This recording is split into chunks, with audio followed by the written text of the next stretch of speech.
نحمده ونصلي على رسوله الكريم أما بعد رب اشرح لي صدري ويسر لي أمري واحلل عقدة من لساني يفقهوا قولي۔ دینی رہنمائی کی مجلس نمبر 158 میں سبھی سامعین کی خدمت میں السلام علیکم ورحمۃ اللہ وبرکاتہ عرض ہے۔ آج کی مجلس کا پہلا سوال یہ ہے کہ ہماری مسجد کے امام صاحب سے سب مقتدی بہت خوش تھے، لیکن ایک دن امام صاحب نے ایک حدیث بیان کی کہ اللہ تبارک و تعالی رمضان المبارک میں سب کی مغفرت فرما دیتے ہیں، لیکن 4 لوگوں کی مغفرت رمضان میں بھی نہیں ہوتی، جن میں والدین کا نافرمان، شراب کا عادی شخص، رشتہ داروں سے قطع تعلق کرنے والا اور دل میں حسد اور کینہ رکھنے والا، یہ لوگ اس میں شامل ہیں۔ تو جب امام صاحب نے یہ حدیث بیان کی تو کچھ لوگ ان سے ناراض ہو گئے، اور اس قدر ناراضگی بڑھی کہ وہ ان کے پیچھے نماز نہیں پڑھتے اور اپنی جماعت الگ سے پڑھتے ہیں۔ تو ان لوگوں کا یہ عمل کیسا ہے اور مذکورہ بیان کردہ حدیث کس درجے کی ہے؟ جواباً عرض ہے کہ یہ روایت جس کا تذکرہ سوال میں کیا گیا ہے، الترغیب و ترہیب میں اور امام بیہقی کی شعب الایمان میں طویل روایت کے ضمن میں بیان کی گئی ہے۔ اس کی سند اگرچہ ضعیف ہے لیکن فضائل میں قابل قبول ہے اور اس کو بیان کرنا درست ہے، اور اس روایت کے بیان کرنے پر امام صاحب سے ناراضگی کی کوئی وجہ نہیں ہے۔ جو لوگ بھی محض اس روایت کی وجہ سے امام صاحب سے ناراض ہیں اور اپنی نماز الگ پڑھ رہے ہیں، ان کا عمل بالکل غلط ہے۔ انہیں اپنے عمل سے باز آنا چاہیے اور امام صاحب پر کسی طرح کا اعتراض نہیں کرنا چاہیے۔ پوچھ رہے ہیں کہ ہم نے اپنی بہن کا نکاح ایک ایسے گھرانے میں کیا تھا جن کے بارے میں ہمیں معلوم ہوا بعد میں کہ وہ قبر اور مزار پر سجدہ بھی کرتے ہیں اور اولیاء اللہ سے بہت عقیدت اور عظمت رکھتے ہیں۔ تو سوال یہ ہے کہ قبر پر سجدہ کرنے سے ہماری بہن کا نکاح باقی رہا یا نہیں، اور وہ لوگ ہماری بہن کو بھی مزار پر جانے کو کہتے ہیں، تو ان کے ساتھ بہن کس طرح برتاؤ کرے؟ جواباً عرض ہے کہ سجدہ اللہ تعالیٰ کے علاوہ کسی کے لیے بھی کرنا جائز نہیں ہے، بہت بڑا گناہ ہے۔ البتہ اگر کوئی شخص محض تعظیماً سجدہ کرے اور قبر کی عبادت نہ کرے تو یہ سجدہ گناہ ہونے کے باوجود موجب کفر نہیں ہے۔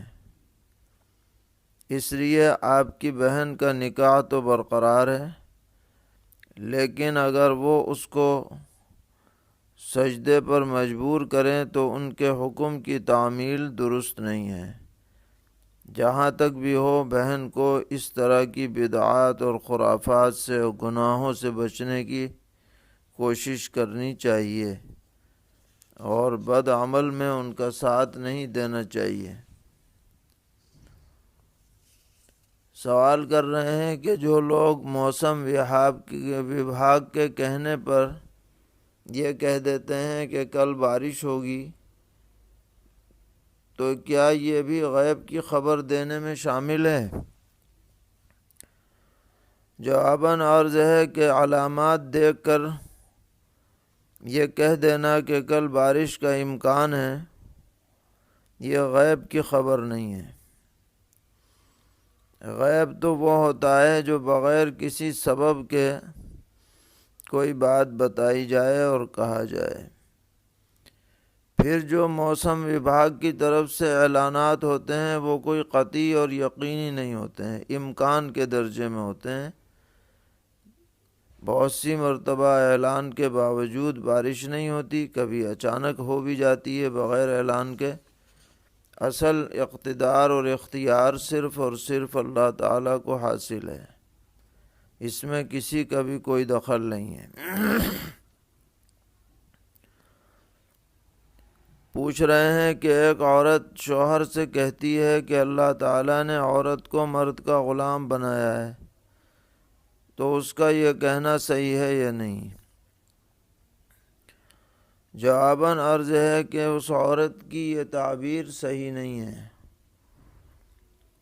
اصطلاحی اعتبار سے عورت یعنی بیوی مرد کی غلام یا باندی نہیں ہے، بلکہ شریک حیات ہے۔ البتہ یہ بات الگ ہے کہ قرآن پاک میں فرمایا گیا کہ الرجال قوامون علی النساء،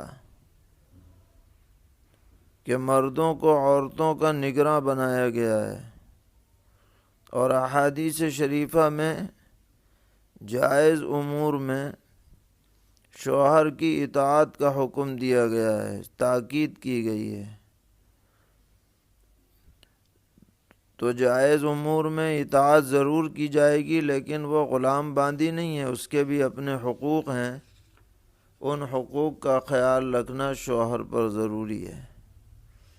اور سب سے اچھا شوہر وہی ہے جو اپنی بیوی کے حقوق کو پوری طرح بجا لائے۔ سوال کرتے ہیں کہ وضو میں سر پر مسح کرنا بھول گئے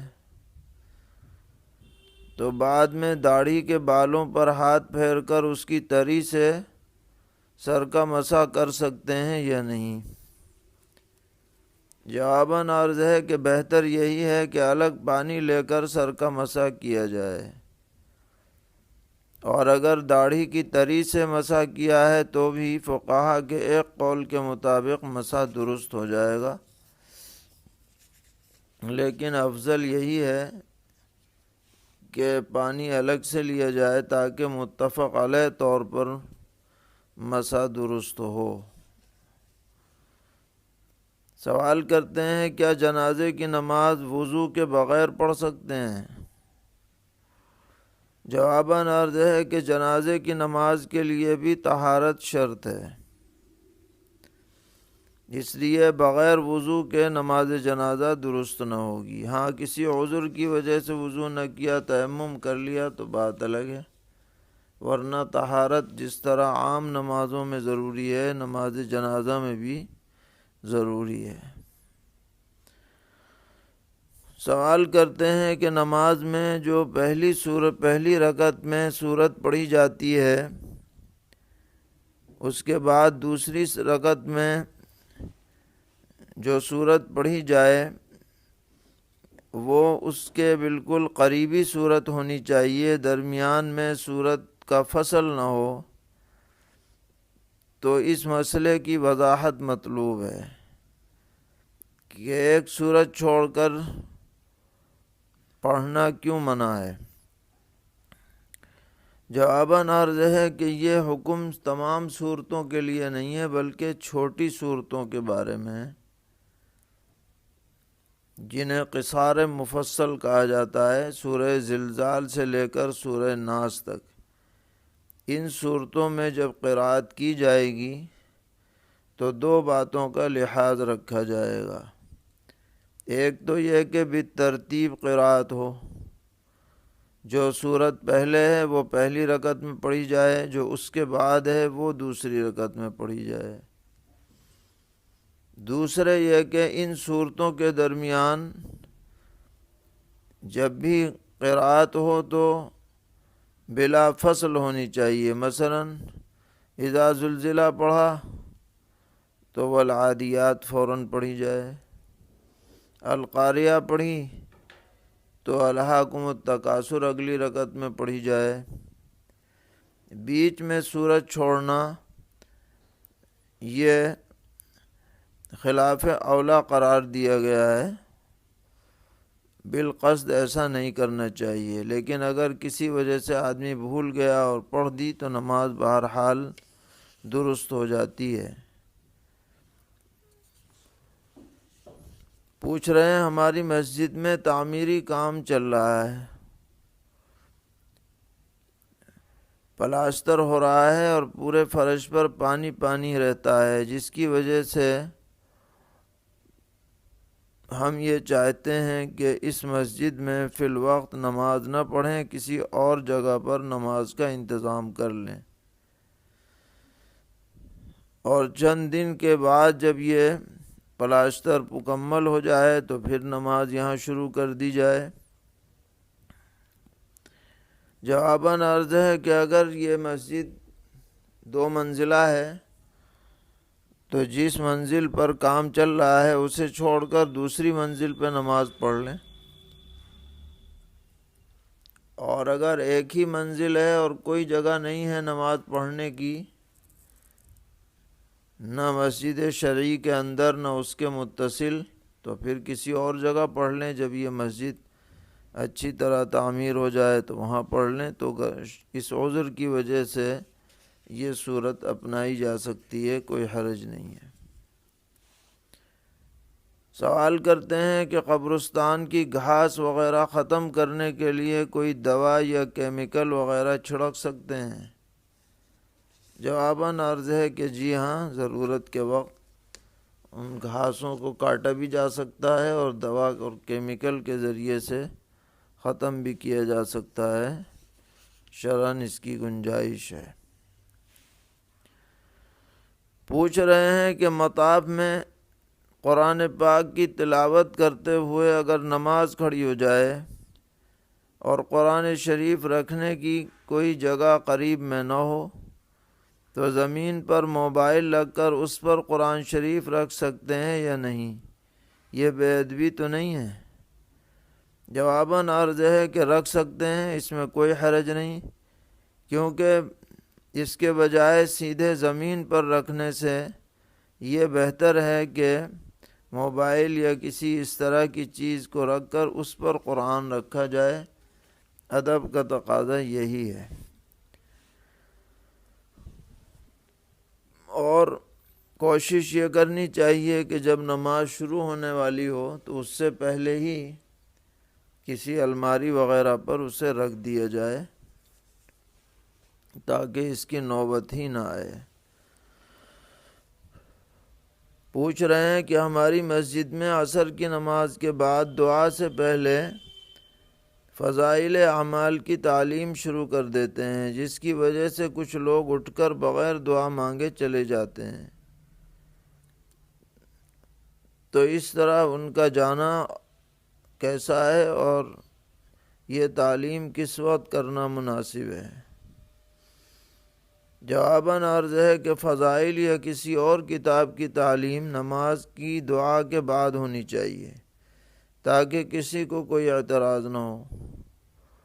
تاہم اگر کوئی شخص کسی ضرورت سے دعا سے قبل چلا جائے تو اس پر کوئی گناہ نہیں ہے، کیونکہ نماز سلام پر ختم ہو جاتی ہے اور دعا میں امام صاحب کے ساتھ شرکت لازم نہیں ہے۔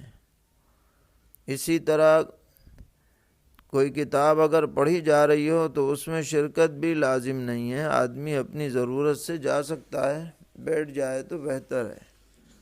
اور بہرحال عام معمول مساجد میں یہی ہے کہ دعا کے بعد کتاب پڑھی جاتی ہے تاکہ کسی کو جانے میں کوئی تکلف نہ ہو۔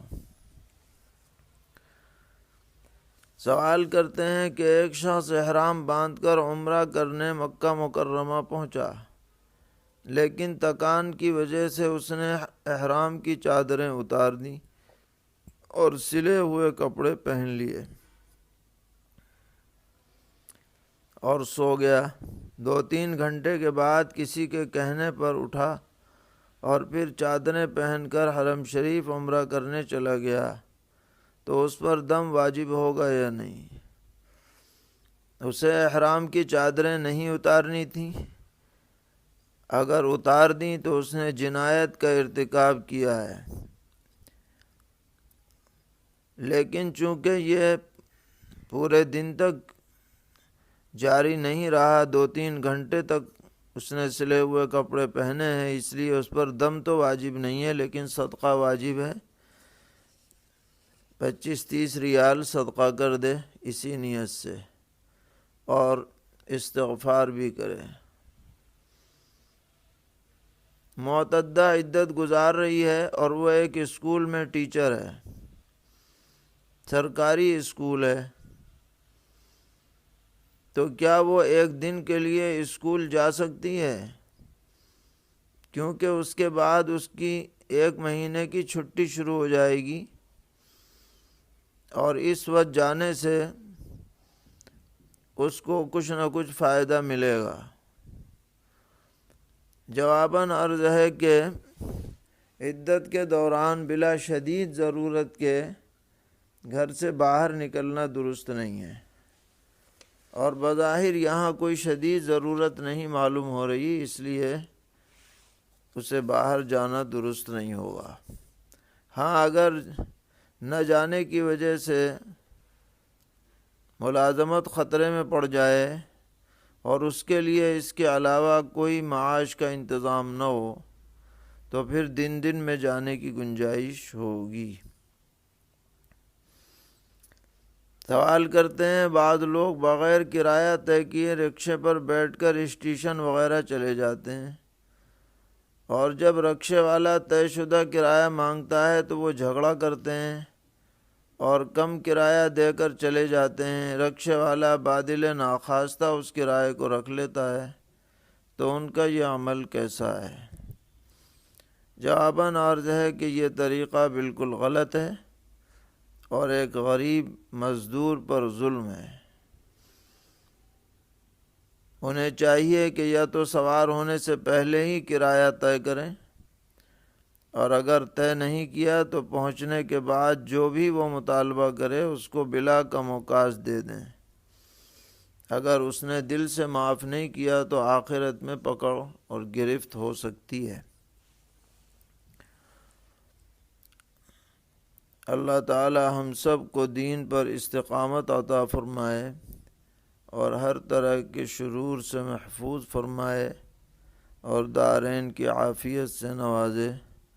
وصلی اللہ تعالی علی خیر خلقہ محمد وآلہ وصحبہ اجمعین برحمتک یا ارحم الراحمین۔